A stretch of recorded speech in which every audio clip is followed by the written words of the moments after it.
औज़ुबिल्लाहिमिनश्शैतानिर्रजीम बिस्मिल्लाहिर्रहमानिर्रहीम। अस्सलामु अलैकुम स्टूडेंट्स, हाउ आर यू? क्या हाल चाल है आपके? पढ़ाई हो रही है? ठीक हो रही है कि नहीं हो रही? कुछ समझ भी आ रहा है आपको या नहीं आ रहा? बस वैसे ही वीडियो देखी जा रहे हैं।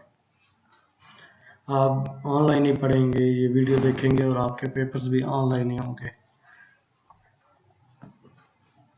तो आज के लेक्चर के बारे में आपको बताता हूँ कि आज हमने क्या पढ़ना है।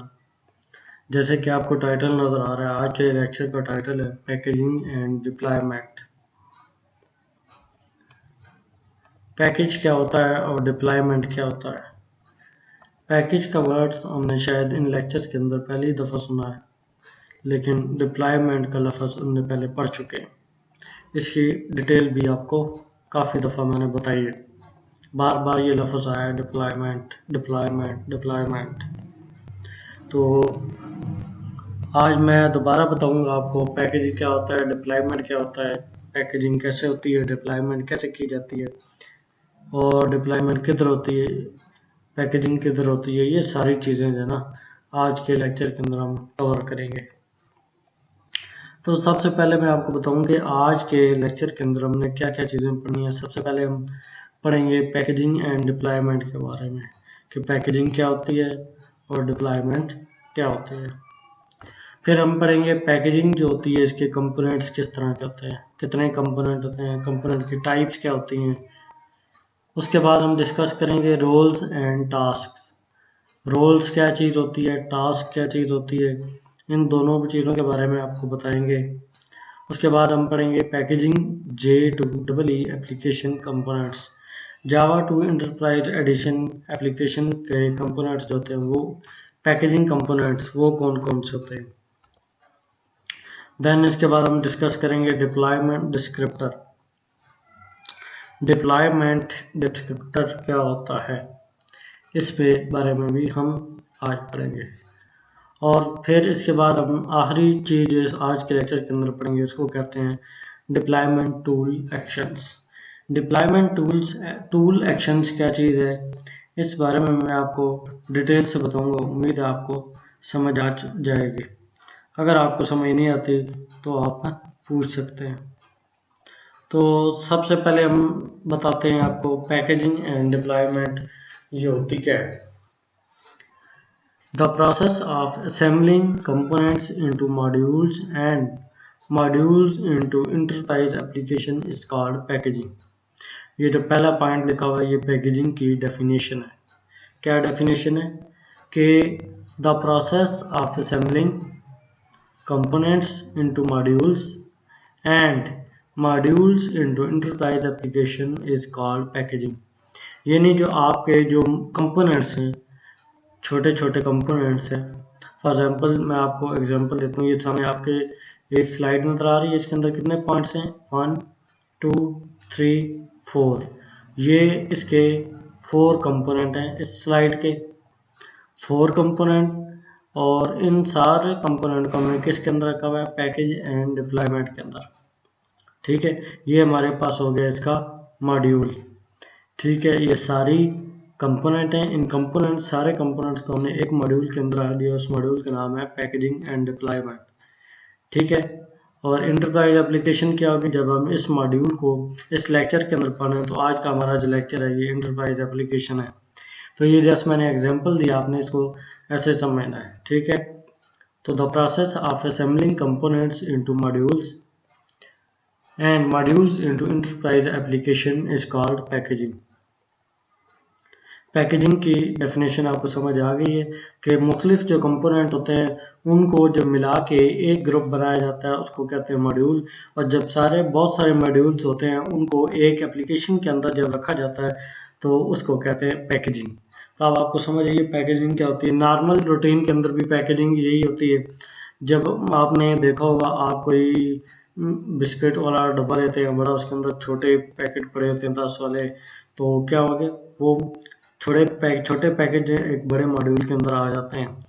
तो ये चीज़ आपको समझ आ गई है कि पैकेजिंग क्या होती है। उसके बाद the process of installing and customising an application in an operational environment is called deployment.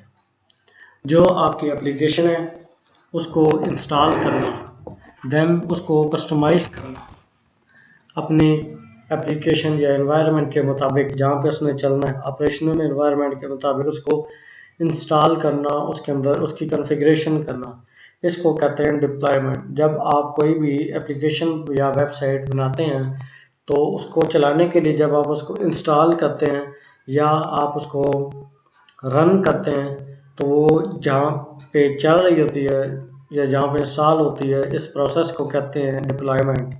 क्या कहते हैं? डिप्लॉयमेंट। गुड।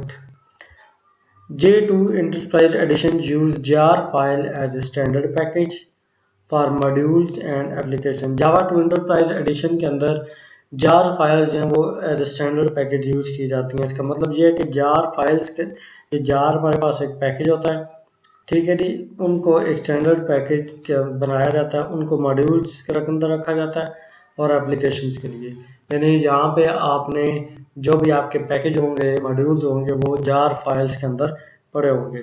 एक तो पैकेज मॉड्यूल के अंदर आता है, मॉड्यूल हैं वो एप्लीकेशन के अंदर आते हैं। उसके बाद अगला पॉइंट कहता है there description and customization is XML based. ठीक है, जो हम कस्टमाइजेशन करते हैं, उसको इंस्टॉल करते हैं, उसकी डिस्क्रिप्शन जो लिखी होती है वो सारी XML बेस्ड होती है। किस बेस्ड होती है? XML based. ठीक है, XML क्या होती है? मार्किंग लैंग्वेज, जो मार्कअप लैंग्वेज होती है। इसके अंदर आप खुद से सिंटैक्स क्रिएट करके उसका जो टैग है वो क्रिएट कर लेते हैं और जो भी टैग जो आपने डिफाइन किए होते हैं वो यूज होते हैं। ठीक है, ये इसमें आप खुद से टैग्स क्रिएट कर सकते हैं। तो XML बेस्ड है वो डिस्क्रिप्शन और कस्टमाइजेशन होती है। उसके बाद पैकेजिंग कंपोनेंट्स की डिटेल पढ़ते हैं। A Java 2 Enterprise Edition component is an independent functional software unit। Java 2 Enterprise Edition component क्या होता है? Is an independent functional software unit। वो component जो है वो एक independent functional software unit होता है। ठीक है, Java 2 Enterprise Edition component is an independent functional software unit। Java 2 Enterprise Edition component is an independent functional software unit। समझ आ गई कि Java 2 Enterprise Edition component एक independent functional software होता है। ठीक हो गया, आगे चलें। May be a single class or often collection of classes, interface and resources। जो एक यूनिट होता है, जो इंडिपेंडेंट होता है, वो या तो एक सिंगल क्लास भी हो सकती है, या कलेक्शन ऑफ क्लासेस भी हो सकती हैं, या इंटरफेसेस हो सकते हैं, या रिसोर्सेज हो सकते हैं। समझ आ गई है कि पैकेजिंग कंपोनेंट क्या होता है? कोई एक यूनिट, सिंगल यूनिट, उसको भी पैकेजिंग कंपोनेंट हम कह सकते हैं। तो पैकेजिंग कंपोनेंट जो है वो एक सिंगल क्लास हो सकती है, उसके अलावा वो कलेक्शन ऑफ क्लासेस हो सकती हैं, इंटरफेसेस हो सकती हैं, रिसोर्सेज हो सकते हैं। Java 2 Enterprise Edition offers 5 types of components। Java 2 Enterprise Edition जो वो 5 तरह के components जो वो प्रोवाइड करते हैं। कौन कौन से? Enterprise Beans number 1, Servlet and JSP Pages number 2, Applets number 3, Application Clients number 4 and Connectors number 5। ये 5 तरह के कंपोनेंट है जो कौन हमें प्रोवाइड करता है? Java 2 Enterprise Edition। यानी जावा प्लेटफॉर्म के अंदर हमें 5 तरह के कंपोनेंट जो है वो नजर आते हैं। Java 2 Enterprise Edition gives a way to bundle one or more components in a module। Java 2 Enterprise Edition gives a way to bundle one or more components into a module। Java Enterprise Edition जो है हमें ये भी facility देता है कि आप मुख्तलिफ जो कंपोनेंट है उनको एक मॉड्यूल के अंदर बंडल कर सकते हैं, जोड़ सकते हैं, असेंबल कर सकते हैं, मिला सकते हैं, इंटीग्रेट कर सकते हैं। उसके बाद पैकेजिंग कंपोनेंट्स के अंदर ए मॉड्यूल में बी डिप्लॉयड डायरेक्टली इनटू ए जावा 2 Enterprise Edition कंटेनर। ए मॉड्यूल में बी डिप्लॉयड डायरेक्टली, जो मॉड्यूल है वो डायरेक्टली भी जावा 2 Enterprise Edition के कंटेनर के अंदर जो है वो डिप्लॉय किया जा सकता है। One or more modules may be combined to form a Java 2 Enterprise Edition application। यानी हम मुख्तलिफ मॉड्यूल को मिला के भी एक एप्लीकेशन बना सकते हैं। इसमें ये नहीं है कि आप जो है वो नए सिरे से एक ही एप्लीकेशन बनाएंगे, उसमें वो ही एप्लीकेशन होती है एक मॉड्यूल बना के, नहीं, आप मुख्तलिफ मॉड्यूल्स को मिला के एक एप्लीकेशन बना सकते हैं। Modules and applications for the Java to Enterprise Edition platform are packaged and deployed as deployment unit. Modules and applications. Modules or application for the Java Enterprise Edition platform are packaged. वो Java to Enterprise Edition के अंदर जो module या application होती हैं वो package होती हैं डिप्लॉय एट डिप्लॉयमेंट यूनिट। ठीक है, मॉड्यूल जो हैं वो पैकेज के तौर पर यूज़ होते हैं और उनको डिप्लॉय जो किया जाता है उनको कहते हैं deployment unit. Module and application for the Java two edition platform are package. Module जो एप्लीकेशन के अंदर पैकेज होते हैं, फिर उन पैकेज को जो डिप्लॉयमेंट यूनिट्स के थ्रू हम डिप्लॉय करते हैं। Deployment units are compressed archived files like jar but having different internal structure and file extension. Deployments के अंदर भी जो फोल्डर होता है हमारा डिप्लॉयमेंट वाला वो भी जार फोल्डर ही होता है। ठीक है जी, जिस तरह जार फाइल्स पड़ी होती हैं j.jar फाइल, उसी तरह इस फोल्डर के अंदर भी जार फोल्डर के अंदर भी डिप्लॉयमेंट वाली फाइल्स पड़ी होंगी, लेकिन इनकी एक्सटेंशन डिफरेंट होगी। पीछे हमने पढ़ा था कि यहाँ पे कि Java 20 edition use jar file as a standard package. Standard package में भी जार फाइल यूज होती हैं और डिप्लॉयमेंट के अंदर भी जार फाइल यूज होती हैं, लेकिन दोनों में डिफरेंस क्या है? जो डिप्लॉयमेंट जार वाला होता है फोल्डर, उसके अंदर जो फाइल्स होती हैं उनकी एक्सटेंशन डिफरेंट होती है। There are 4 types of a Java to Enterprise Edition platform modules। 4 तरह के मॉड्यूल्स जो हैं Java to Enterprise Edition platform के अंदर होते हैं। पहला मॉड्यूल कौन सा है? Enterprise Java Bean modules contain enterprise beans and related classes। Enterprise Java Bean modules contain enterprise beans and related classes। Enterprise Java Bean module के अंदर क्या क्या चीज़ होती है? Enterprise beans होते हैं और उसके अलावा related classes होते हैं। Enterprise bean जो है ये भी जावा की क्लासेस ही होती हैं। अगर आप स्टार्ट वाले लेक्चर सुने आपने तो आपको पता होगा कि Enterprise bean क्या होता है। Web modules contain web tier components and resources। जो वेब वाले मॉड्यूल्स होते हैं ये थे इंटरप्राइज जावा बीन मॉड्यूल्स जो जावा प्लेटफॉर्म के ऊपर रन हो रहे होते हैं जावा सर्वर पे। तो जो वेब वाले मॉड्यूल्स होते हैं उनके अंदर वेब टियर कंपोनेंट्स और रिसोर्सेज होते हैं। और application client modules contain application client classes. ये तीनों चीज़ें आपने याद रखनी है। 4 तरह के मॉड्यूल। ईजेबी मॉड्यूल्स के अंदर क्या होता है? Enterprise beans. वेब मॉड्यूल्स के अंदर क्या होता है? Web tier components. Application client modules के अंदर क्या होता है? Application client classes.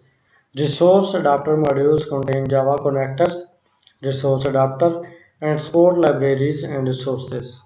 Resource adapter के अंदर क्या होता है? Java connectors होते हैं, resource adapters होते हैं और support libraries and resources होते हैं। उसके बाद each deployment unit has deployment descriptor that is XML file specifies dependencies between component and environment। जो भी डिप्लॉयमेंट यूनिट होता है, आपको पता है डिप्लॉयमेंट यूनिट के अंदर क्या होता है? ठीक है जी, डिप्लॉयमेंट यूनिट के अंदर जो है वो उसके साथ जब आप कोई एप्लीकेशन लेते हैं उसमें डिप्लॉयमेंट यूनिट के साथ जो है वो बाकी मॉड्यूल्स भी होते हैं, पूरी की पूरी एप्लीकेशन होती है। तो वो बता रहा है कि जो एप्लीकेशन है उसके अंदर जो डिप्लॉयमेंट यूनिट होता है उसके अंदर एक डिप्लॉयमेंट डिस्क्रिप्टर होता है। उसके अंदर डिटेल से लिखा होता है कि आपकी जो एप्लीकेशन है और जिस एनवायरनमेंट में आपको चलानी है ये वेब एप्लीकेशन, वो कॉन्फ़िगरेशन कैसी होनी चाहिए, वो इंस्टॉलेशन कैसी होनी चाहिए, वो सारी की सारी चीज़ें इसके अंदर लिखी होती हैं। किसके अंदर? डिप्लॉयमेंट डिस्क्रिप्टर के अंदर। डिप्लॉयमेंट मैंने आपको बताया ये इंस्टॉलेशन और कस्टमाइजेशन कॉन्फ़िगरेशन करना इसको कहते हैं। तो कॉन्फ़िगरेशन डिस्क्रिप्टर का मतलब है जो इसकी डिटेल डिस्क्रिप्ट कर रहा हो, तफसील डिटेल बता रहा हो। तो डिप्लॉयमेंट डिस्क्रिप्टर आपको इस नेम से ही पता चल जाना चाहिए। तो डिप्लॉयमेंट डिस्क्रिप्टर का काम क्या है? ये डिस्क्रिप्ट करता है। इसकी जो आपकी डिप्लॉयमेंट प्रोसेस होता है उसकी डिस्क्रिप्शन लिखी होती है, इसके अंदर डिटेल्स लिखी होती हैं। किस किस्म की डिटेल? ऐसी डिटेल जो कनेक्शन करवाती है कंपोनेंट और इन्वायरमेंट जहाँ पे आपने डिप्लॉय करना है उन दोनों के दरमियान, यानी लिखा होता है कि इसके अंदर कौन कौन सी चीज़ें जो आपको एडिशनल इंस्टॉल करनी पड़ेंगी। जैसे आप विंडो इंस्टॉल करते थे तो आपको कहता है जी ड्राइवर भी इंस्टॉल करें। अब तो है जो लेटेस्ट विंडो आ रही है विंडो 10 है, इसके अंदर ड्राइवर्स की ज़रूरत नहीं होती। तो जैसे आपको एग्जांपल दे रहा हूँ, तो क्या है कि डिपेंडेंसीज भी कुछ होती हैं। डिपेंडेंसीज का मतलब ये है आप ये सॉफ्टवेयर या एप्लीकेशन अपने पास चला तो लेंगे, इंस्टॉल तो कर लेंगे, लेकिन आप इसके साथ साथ कोई और सॉफ्टवेयर वो नाम बताएगा, ये वाला जब तक नहीं करेंगे ये सही काम नहीं करेगा। समझ आ गई आपको डिपेंडेंसीज का कि ये क्या होती हैं। उसके बाद deployment descriptor gives two kind of information. Deployment descriptor जो है वो जो मैंने भी आपको बताया आप देते हैं, ये क्या कहता है कि डिप्लॉयमेंट डिस्क्रिप्टर में दो तरह की इंफॉर्मेशन होती है।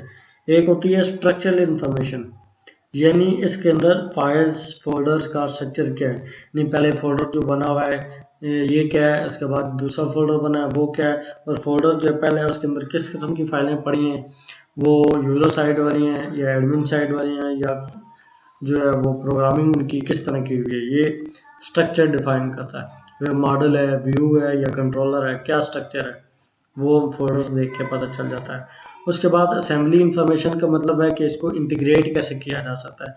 असेंबल जब किसी करना हो, किसी और एप्लीकेशन के अंदर हमने इसको चलाना हो, तो ये कैसे कर सकते हैं, इस बारे में जो डिटेल, दो चीज़ों के बारे में ये जो डिटेल है ये डिप्लॉयमेंट डिस्क्रिप्टर के अंदर मौजूद होती है। फिर आता है स्ट्रक्चरल इंफॉर्मेशन। स्ट्रक्चरल इंफॉर्मेशन क्या होती है? स्ट्रक्चरल इंफॉर्मेशन जो मैंने आपको पीछे बताया ना कि डिप्लॉयमेंट डिस्क्रिप्टर के अंदर दो चीज़ें होती हैं, तो उनकी अब डिटेल बताने लगा। सबसे पहले structural information describe the component in deployment, जो अंदर कंपोनेंट पड़े हुए हैं उनके बारे में डिस्क्राइब करेगा। उसके बाद रिलेशनशिप एंड एक्सटर्नल डिपेंडेंसीज, तो जो अंदर कंपोनेंट पड़े हुए हैं उनका आपस में रिलेशनशिप क्या है, और एक्सटर्नल डिपेंडेंसीज का मतलब जो आपको और इसके साथ एडिशनल सॉफ्टवेयर करने पड़ेंगे उनके रिलेशन बताएगा कि अगर आप वो वाला सॉफ्टवेयर नहीं करते तो फिर आपकी एप्लीकेशन जो है उसके अंदर कौन सी चीज़ चलेगी और कौन सी चीज़ नहीं चलेगी। ये जो डिटेल है ये बताई जाती है। समझ आ गई यहाँ तक? उसके बाद वो कहता है जी structural information correspond to hard coded feature that are not configurable at deployment time. तो स्ट्रक्चर जो इन्फॉर्मेशन होती है ये एक दफ़े जो बात डिफाइन कर दी जाती है एप्लीकेशन बनाने के टाइम पे वही होती है। ये नहीं है कि आप इसको रन टाइम पे चेंज कर सकें, यानी जिसने बनाई है उसने जो स्ट्रक्चर रखा है वही आप यूज़ करेंगे। ये नहीं आप जब इंस्टॉल करने लगे तो आप उसके कंपोनेंट का या अंदर जो फोल्डर्स पड़े हैं उनका चेंज कर लेंगे, फोल्डर को उठा के दूसरे फोल्डर के अंदर रख दें, ये नहीं होगा।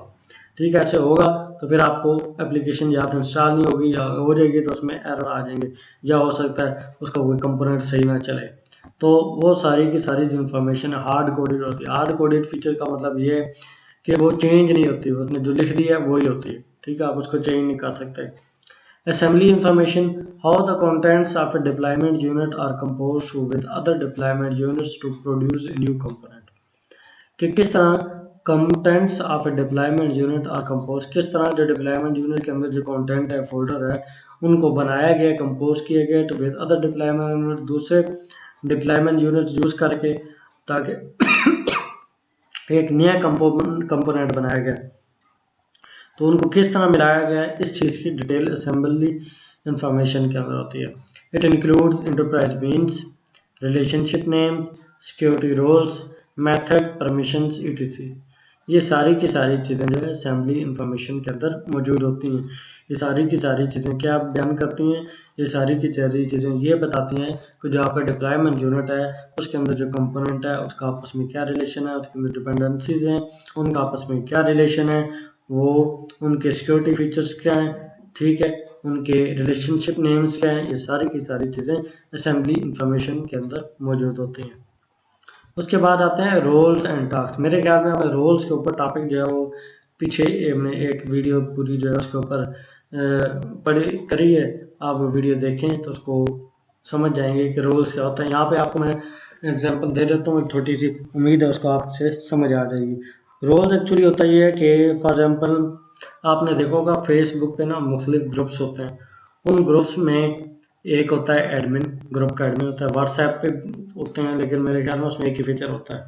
तो मैं वो ग्रुप फेसबुक और एग्जांपल ठीक है, उसके अंदर एक ग्रुप का एडमिन होता है और आपने देखा होगा कुछ लोग मॉडरेटर भी होते हैं।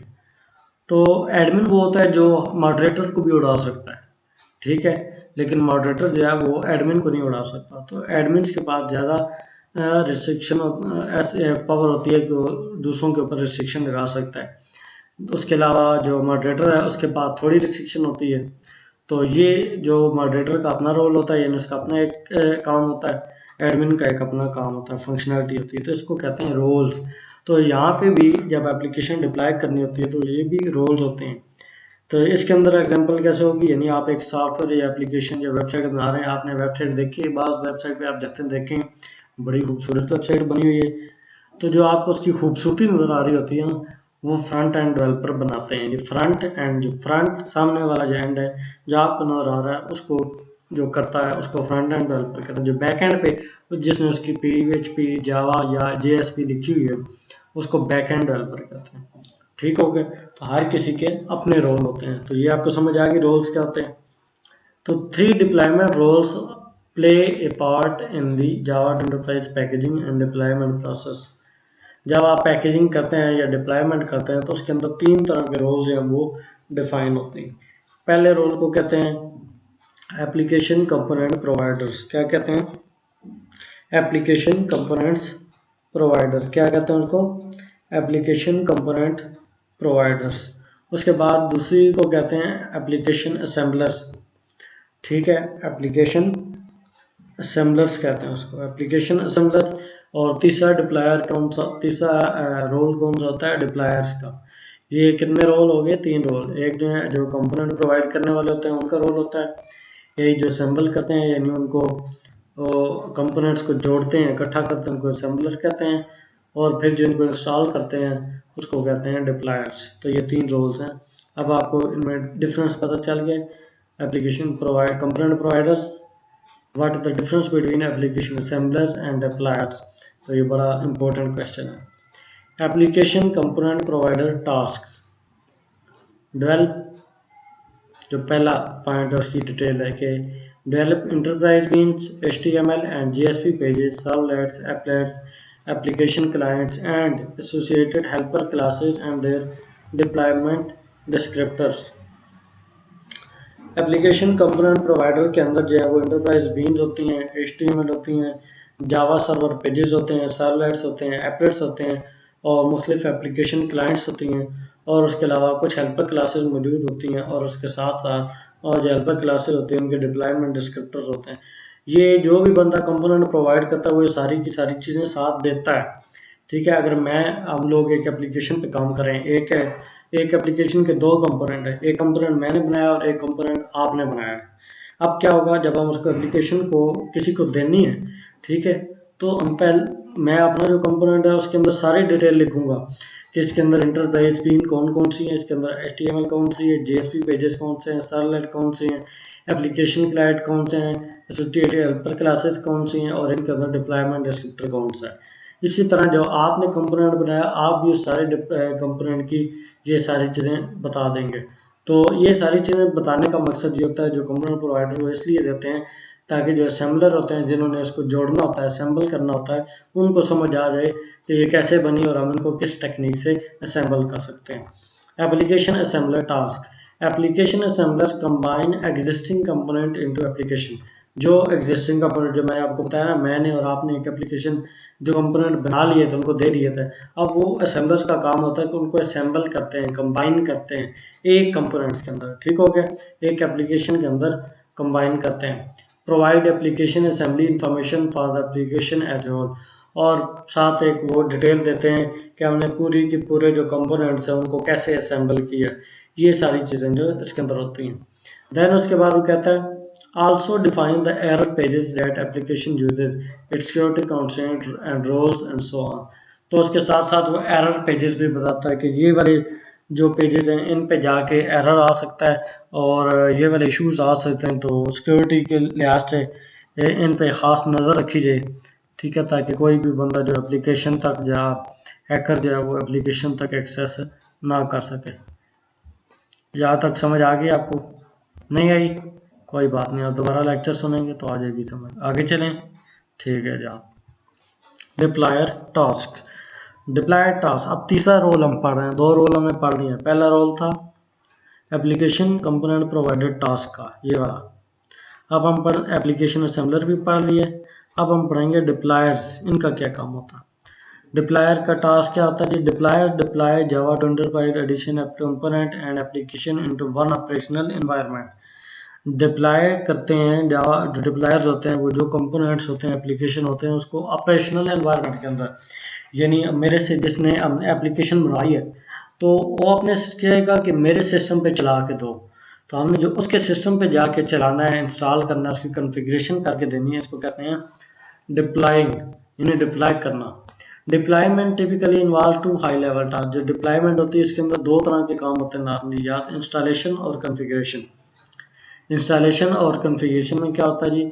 इंस्टॉलेशन के अंदर क्या होता है, generate additional classes and interfaces required by component and install the component. Normal जैसे भी आप कोई सॉफ्टवेयर डाउनलोड करते हैं, उसको इंस्टॉल करते हैं, तो वही इंस्टॉलेशन है, इसकी भी वही है। तो जब आप इंस्टॉल करते हैं, आपने देखा होगा थोड़ी देर टाइम लेता है, आपको सामने एक वो पट्टी सी नज़र आ रही होती है, वो पूरी हो जाती है, तो फिर आपको कहता है जी आपका सॉफ्टवेयर इंस्टॉल हो गया। असल में उसके पीछे वो क्लासेस फोल्डर बना रहा होता है आपके सिस्टम के ऊपर। फिर उसके बाद उसने इंटरफेस जब आपको दिखाता है जी मैं आप ऐसा देख रहा हूँ, अब आप मुझे यूज़ कर सकते हैं। तो इंस्टॉलेशन इसके अंदर भी वैसे ही होती है। देन आती है कॉन्फ़िगरेशन। बाद resolves the all the external dependencies and follow the application assembly instruction defined by the application assembler. जो आपने कंपोनेंट दिए थे, मैंने आपको बताया था, एक आपने बनाया, एक मैंने बनाया। जो मैंने बनाया उसके अंदर मैंने सारी इन्फॉर्मेशन दी है कि इसको कैसे बनाया। जो आपने बनाया आपने भी इसको इन्फॉर्मेशन दी है कैसे बनाया। जब जिसने असेंबल किया उसको, जिसने कंबाइन किया, उसने अपनी सारी इन्फॉर्मेशन भी दी हुई है कि मैंने डिप्लायर को दिया कि मैंने उसको कैसे असेंबल किया। तो डिप्लायर जो हमारे से नहीं पूछेगा, वो असेंबलर से पूछेगा। जो असेंबलर ने डिटेल लिखी है उसको पढ़ेगा कि उसने कैसे असेंबल किया। फिर वो देखेगा कि असेंबलर ने क्या क्या लिखा हुआ है। असेंबलर बताएगा कि जी आपने ना जब ये इंस्टॉल करनी है तो उसके साथ ये वाला फोल्डर सेलेक्ट करना है और साथ ये वाला एक एडिशनल सॉफ्टवेयर भी इंस्टॉल कर लेना है, तो फिर ये सही चलेगी। ठीक हो गया जी, समझ आ गई है यहाँ तक, आगे चलें। उसके बाद packaging Java two enterprise application. Packaging कैसे होती है। Java two enterprise edition application is packaged. Application एक पैकेज होती है as a portable deployment unit called an enterprise archive file within EAR extension. Java two enterprise application के अंदर जो हमारे डिप्लॉयमेंट यूनिट्स होते हैं वो सारे जो एक फाइल के अंदर पड़े होते हैं, एक उसको कहते हैं EAR एक्सटेंशन। उसके अंदर ये सारी चीज़ें रखी जाती हैं। कौन सी सारी चीज़ें, डिप्लॉयमेंट यूनिट। तो डिप्लॉयमेंट यूनिट के अंदर क्या होता है ये मैंने आपको कुछ बता दी। उसके बाद EAR files contents. EAR files के अंदर क्या होता है, वन और मोर जावा मॉड्यूल्स होते हैं, और जावा 25 एडिशन एप्लीकेशन डिप्लॉयमेंट डिस्क्रिप्टर भी होता है। डिप्लॉयमेंट डिस्क्रिप्टर क्या होता है ये भी आपको बता दिए। तो आपने ये याद रखना है EAR के अंदर क्या क्या चीज़ें होती हैं। एक डिफरेंट मॉड्यूल्स होते हैं और दूसरा डिप्लॉयमेंट, उन मॉड्यूल्स का डिस्क्रिप्टर भी होता है, डिप्लॉयमेंट डिस्क्रिप्टर। उसके बाद creation of a Java two enterprise edition application is a 2 step process. Java 25 edition जो है वो 2 स्टेप प्रोसेस है, यानी 2 एप्लीकेशन जो आपने क्रिएट करनी है तो उसमें 2 काम आपने करने हैं। सबसे पहले create enterprise Java beans web and application client modules. अगर आपने VJP पे चलाना है तो इसके लिए इसके मॉड्यूल्स क्रिएट करें। वेब पे चलाना है तो वेब के मॉड्यूल्स, एप्लीकेशन पे चलाना है तो एप्लीकेशन क्लाइंट मॉड्यूल्स करने होंगे, ये हो जाते हैं। उसके बाद दूसरा टास्क आपने ये करना है, application assembler packages these modules together to form application ready for deployment. Application कैसे क्रिएट होती है, पहले क्लासेस या बना ली जाती हैं, फिर उनको असेंबल किया जाता है। ये वही रूपी से हम कहानी पढ़ के आए हैं, उसकी उसने डायग्राम बता दी। जैसे ये enterprise bean, enterprise Java beans के अंदर पड़ा हुआ है। ठीक है जी, ये कंपोनेंट है। उसके बाद ये एक सिंगल कंपोनेंट है, ये एक कंपोनेंट है, ये कंपोनेंट है, ये कंपोनेंट है। ये इंटरप्राइज जावा बीन है, ये भी वेब का है, ये वाला एप्लीकेशन क्लाइंट है, ये कनेक्टर है। ये सारे कंपोनेंट है। इस कंपोनेंट के अंदर ये मजीद 3 वेब कंपोनेंट मौजूद हैं। इन तीनों कंपोनेंट को ये कंपोनेंट बना, मॉड्यूल्स इसको एक मॉड्यूल के अंदर डाल दिए, इन तीनों को एक मॉड्यूल के अंदर डाल दिए। ये सिंगल मॉड्यूल है, अकेले ही है, ये भी अकेला है, इसके अंदर तीनों डाल दिए। अब ये सारे 4 मॉड्यूल, 1 2 3 4, इन चारों को मिला के एक बड़ा मॉड्यूल बनाया, उसके अंदर उसको एप्लीकेशन कहते हैं। मॉड्यूल्स कंपोनेंट को मॉड्यूल्स में डाला, अब मॉड्यूल्स को इंटीग्रेट करके एप्लीकेशन बन गई। अब ये एप्लीकेशन जो है ये डिप्लॉयमेंट टूल में जाएगी, ये वाला कंपोनेंट भी और ये वाला भी, इन सबको मिला के हमने डिप्लॉयमेंट टूल में डाल दिए। समझ आ गई है? ये बस बता रहा है कि अपने एप्लीकेशन को कैसे समझना है। ये जो आपकी ये ओवल टाइप शेप बनी है इसको कंपोनेंट समझना है और ये वाले मॉड्यूल्स हैं। ठीक हो गया? यानी ये कंपोनेंट्स को मिला के हम मॉड्यूल्स बनाते हैं, मॉड्यूल्स के ठीक है आगे ये इसके ऊपर लिखा हुआ है एप्लीकेशन है, ये सारे एप्लीकेशन के अंदर एम्बेड हो गए। उस एप्लीकेशन को हम डिप्लॉयमेंट टूल के जरिए डिप्लॉय करते हैं। समझ आ गई होगी आपको इसकी? ठीक हो गया, आगे चलते हैं। डिप्लॉयमेंट डिस्क्रिप्टर हमने पीछे वर्ड पढ़ा है, उसकी थोड़ी डिटेल आ रही है, दोबारा पढ़ते हैं। Deployment descriptor describe the contents of deployment units and configuration to their environment. Describe deployment जो है वो कंटेंट डिप्लॉयमेंट यूनिट्स जो होते हैं उनकी डिस्क्रिप्शन लिखी होती है, उन डिप्लॉयमेंट यूनिट के अंदर क्या क्या पड़ा हुआ है उनकी सारी डिटेल होती है। उसके अलावा डिप्लॉयमेंट डिटेल भी होती है, उसके अलावा कॉन्फ़िगरेशन भी डिटेल भी होती है, यानी कि इंस्टॉलेशन डिटेल भी होती है और कॉन्फ़िगरेशन डिटेल भी होती है, ये दोनों चीज़ें होती हैं। उसके बाद also define relationship among component, जो कंपोनेंट्स हैं वो आपकी एप्लीकेशन उनका आपस में क्या रिलेशनशिप है, ये चीज़ें भी डिफाइन की जाती हैं। 5 तरह के डिप्लॉयमेंट डिस्क्रिप्टर होते हैं। There are 5 types of deployment descriptor. Enterprise Java bean deployment descriptor for enterprise Java bean specification, web development descriptor for Java servlet specification, application deployment descriptor for Java to application specification, application client deployment descriptor for Java to enterprise client specification, resource adapter deployment descriptor for Java connector for Java to enterprise edition connector architecture। ठीक है जी। Deployment descriptor जो हम web के लिए भी हो सकता है, उसके अलावा क्लाइंट एप्लीकेशन के लिए भी हो सकता है, उसके अलावा ये जो है एप्लीकेशन क्लाइंट के लिए हो सकता है और रिसोर्स अडाप्टर, इन सब के डिप्लॉयमेंट डिस्क्रिप्टर होते हैं। Then deployment tools action, what happens behind the scene when a Java two enterprise edition application is deployed on a Java two enterprise edition server. यानी कि जब हम इंस्टॉल करते हैं तो उससे बैक एंड पे हो क्या रहा होता है। जैसे मैंने आपको बताया कि आप सॉफ्टवेयर इंस्टॉल करते हैं, सामने एक पट्टी चालू होती है, तो उसके पीछे क्या होता है वो कि जब इंस्टॉलेशन देखते हैं उसके बाद देखते हैं कि आप ना आपकी सी ड्राइव के अंदर एक फोल्डर बन जाता है। तो ऐसे ही ये बताना चाह रहा है कि जब आप कोई जावा टू एंटरप्राइज एडिशन की एप्लीकेशन है उसको डिप्लॉय करते हैं, इंस्टॉल करते हैं, तो उसकी बैक एंड पे होता क्या है। तो उसकी बैक एंड पे ये होता है कि deployment of a Java two enterprise edition application involve 3 different types of component. यानी जो आप डिप्लॉय करते हैं एप्लीकेशन के अंदर 3 तरह के कंपोनेंट्स जो इन्वॉल्व होते हैं, एक एंटरप्राइज बीन, वेब कंपोनेंट्स और application clients. Enterprise bean, web components और application clients. Java two enterprise edition server perform following steps for enterprise bean. जो एंटरप्राइज बीन है इसके लिए सर्वर जो है वो ये सारे काम करता है। क्या क्या? Generate and compile the stubs and skeleton for the enterprise bean. यानी जो एंटरप्राइज बीन जो जावा क्लास होती है, ठीक है, उसको जनरेट करता है और कंपाइल करता है, फिर उसका स्केलेटन स्ट्रक्चर बनाता है। ठीक है जी, ढांचा नहीं कि किस तरह का इसका फाइल स्ट्रक्चर होगा, कौन सा फोल्डर होगा और कौन से फोल्डर के अंदर कौन सी फाइल होगी। Then set up a security environment to host the enterprise bean according to their deployment descriptor. Deployment descriptor अंदर जैसे जो भी चीज़ें लिखी होती हैं उसके मुताबिक उसकी सिक्योरिटी को मैनेज करता है। जब सिक्योरिटी मैनेज हो जाती है इसके बाद setup transaction environment for the enterprise bean according to the development deployment descriptor. तो फिर सिक्योरिटी इंस्टॉल करने के बाद, चेक करने के बाद, डन करने के बाद वो क्या कहता है, ट्रांजैक्शन एनवायरनमेंट जो है वो उसको क्रिएट करता है। यानी लोग जो एप्लीकेशन या वेब के ऊपर आके उसको रन करने की कोशिश करें। मतलब जो जब कोई काम करेंगे उस पर ट्रांजैक्शन परफॉर्म करेंगे, कोई भी टास्क परफॉर्म करेंगे तो वो उसको सेटअप करता है इस तरह के, ताकि लोग जो मतलब ये है कि लोग जो वो अपना काम करना शुरू कर सकें, इन सिंपल वर्ड्स। उसके बाद register the enterprise bean its environment properties.